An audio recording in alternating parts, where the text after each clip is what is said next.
Hi, communications class. Dr. Seiwert here, talking about your chapter this week. And this chapter, it's a good chapter for writing reports. Of course, that's what the chapter's about, particularly if you're a student. I mean, it has so many helpful things in it to help you as a student. So as a worker, like me as an employee, I don't know how many reports I really make, like they're talking about when I wrote my dissertation and some of my master's and probably some reports in my doctorate. I certainly followed these guidelines. As far as I would have a subject matter, I would have to research it. And maybe there isn't enough research for what I'm thinking about. So then I have to dive deeper and try to find sources and resources. So, maybe when you're working and, in your work groups, you might be, let's say you're tasked with what do other companies do about your dress code. So that's something you could do around town, call, do some research in that way. You wouldn't really look in books for that, but you would call maybe HRs and find out what other companies are doing. Now, do we want to compare the line at Spirit to an office at a school? Most likely no. So if we're calling about other offices, we kind of want to make sure that it's similar to what we do. And so that makes it more applicable and more interesting to your subject that you're writing for. One of the things I want to tell you, which you probably already know, is stay away from Wikipedia when you're writing anything. Wikipedia I use all the time. It's just get on there, find out something you didn't know, and I'm done. But I wouldn't be writing a paper with it. It might give me some things to start with, or some names, or a concept, but it's really not a site for definitely research, and you don't want to cite it, because definitely in class in education, it is not something that people cite. Like I said, it's just something to sort of, I'll say, wet your whistle, just know what the subject is, and then you go from there. I'd look at, a lot of times if I'm reading something, I'll look it up at Wikipedia just to know a little more about it at that instance.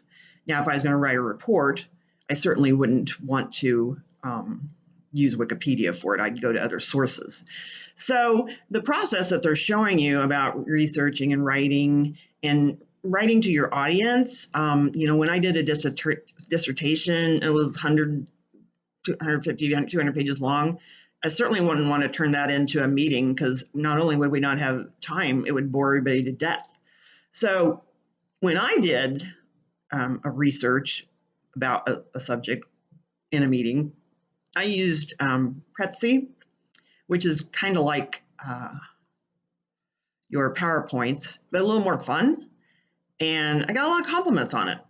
So it added a little fun to it, but it was still gave all the information that I needed to convey.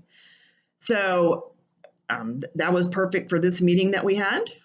If we were talking about a pandemic meeting, it probably wouldn't be very good to write something that had funny things in it, or something that was a funny picture. So you really do have to look at what your audience is. If it's your boss and he's got a great sense of humor, then maybe you put something funny in it, not the whole thing, but maybe, put a little humor in it. If you're writing for upper management, you're probably not going to want to do that. You want to stick to the facts. And I feel also being succinct about your messages. If you have to write 5 pages, you have to write 5 pages to cover it. We don't need to do 10 then. We don't need to stretch it out. And that's, of course, popular in education. Students writing papers are trying to stretch it out. FYI, we know that. It's okay. But we're trying to get to the meat of the matter. So, that's what we're looking for. So management, they're not going to have time to wade through a lot of things. So when you write your message or you write your report, you want to write it in, like I like to say, bite sizes, where maybe you're doing some bullet points, or you're separating things out, so we don't have one subject matter going to the next in one whole paragraph. And in fact, as you guys are writing, that's something that I'll tell you right now. Break your writings out a little bit so we have maybe one concept per paragraph. Make sure you're not rambling, and make sure your sentences aren't too long, because the mind just can't go for a whole paragraph if that's one sentence. It has to break it out a little bit. Make sure you are proofreading and we're not abbreviating with LOLs, that kind of thing, because that isn't proper right now, particularly in business communication. There may be someday that is, but it's not now. So just go ahead and break yourself of those habits. Now, to tell you the truth, I use those kinds of words all the time with my friends. I don't do it in business. I rarely do it in business. I rarely do any kind of emoji in business. I just broke myself out of that habit, and that's how I want it to be in business. That's how, and other people do it, and that's fine to me in my work group, but I'm not going to do that. So I'm just going to go ahead and take the business approach, and that way I don't have to think, do I switch back and forth? I'm just always that way. So that's something you can think about too, how your messages want to go. You want it to be straight business, or you want to be a little more light. Now, maybe if it's one coworker to another, yeah, you can be a little lighter, but I still just pretty much break myself of it, because I don't want to be that employee. I want to always converse in a business-like manner. So that's my tips for this week. Business communication, very important. And as I've read your essays and your discussion posts, they're very informative. I've enjoyed them very much. Just make sure you're always thinking about your how your spelling is, how long your sentences are, and make sure you're getting your message across. So business communication is something that we want to be very clear on in the workplace, and the better you are at it, it's one of those things that gets you going up the ladder.